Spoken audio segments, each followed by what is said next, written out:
Hi, I'm Rob. And I'm Rob. And this is Ask Rob and Rob.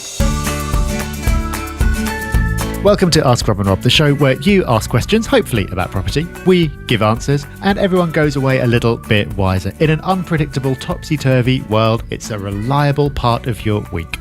This week we've got two excellent questions coming your way after this reminder of how you can send in a question of your own. Yeah, I'm sure you've got us on speed dial now for your property questions, but if you haven't, make sure you are by typing this number in. It's 013 808 00035, or you can go to our website, propertyhub.net/ask. It's super simple to do. You can mess it up and record again. Don't worry, you don't have to do it in one take. And then when you're happy, you'll sound something like John. Hi, Rob and Rob. It's John here. I want to start, just like everyone else, by saying a big thank you for all the podcasts and all the information that you provide. It's really, really helped me a lot in my journey as building up my portfolio. I started listening to you at the start of the year, and I've managed to acquire 2 buy-to-lets. But the question I have for you is, how many mortgage applications can I have at one go? So if I'm looking to buy 3 different properties, can I apply for 3 different mortgages at the same time, or will they have any effect on my credit rating? Or say if I have a mortgage already approved and I apply for another mortgage, can it then get declined further down the line? Just so I know how many mortgages I can apply for. Your advice will be highly beneficial because I can't find anything on the net about this. Thank you very much. Thanks for your question, John, and your kind words. Sounds like you're a busy boy right now, going for it with the mortgages. Very impressive. I like it that you're taking action, and massive action at that. There's a few things to say on this.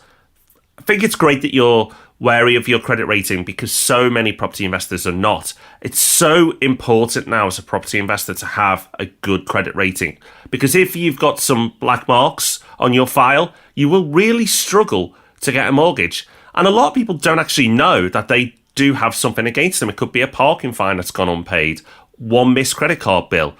Sounds like a minor thing, but actually that could cost you the product you want, or worse, mean that you don't get a mortgage at all. But back to your scenario. The good news is you should be okay.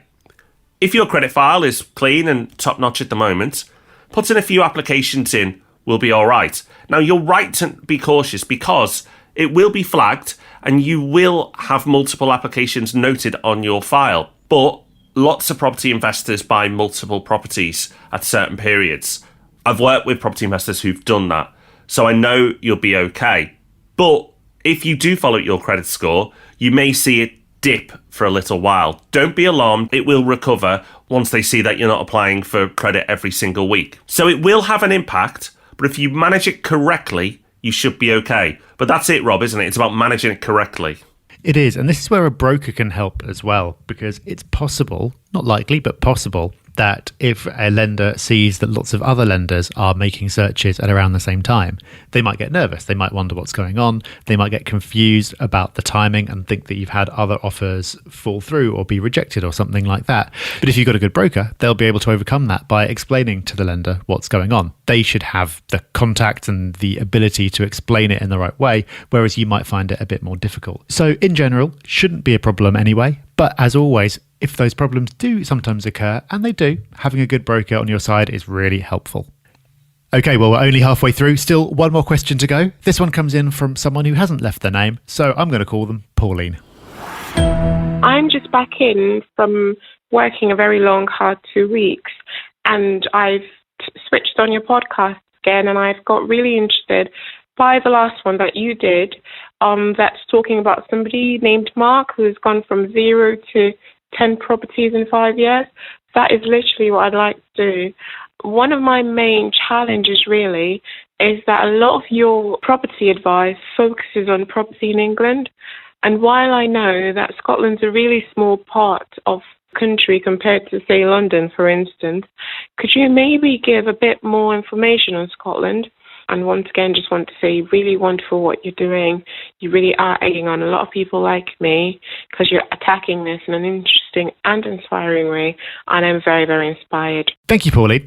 Really good question. And you're right. It's something that we don't talk about on the podcast all that often. But we have recorded an episode specifically about investing in Scotland. It's episode 210. So we'll link to that episode in the show notes. Or if you go to the Property Hub website and type Scotland into the search box, that will come up. In that episode, we talk about a couple of different things. We talk about specifically the areas that you might want to invest in Scotland. So there's the cities that you'll have obviously heard of and be aware of, like Edinburgh and Glasgow, but there are other regions of Scotland, all which have different things going for them and have different characteristics. So we go through those in the episode. We also talk through the property buying process in Scotland, which is a little bit different. The good news is it's different in a way that's better.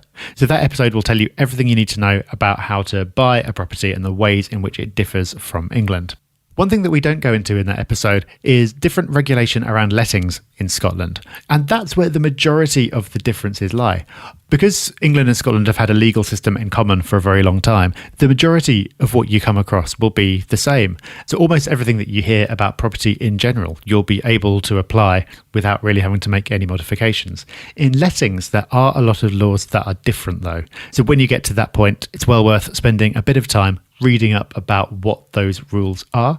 And of course, a good letting agent will be able to help you navigate those. So thank you, John, and thank you, Pauline. Hope you got loads of value out of that. And to you listening, thank you. Hope you've learned something as well. We'll be back with the main event, the Property Podcast, on Thursday. And of course, we'll be back with Ask Rob and Rob next week on Tuesday. But until those magical events occur, take care, have fun. Bye-bye. Bye-bye.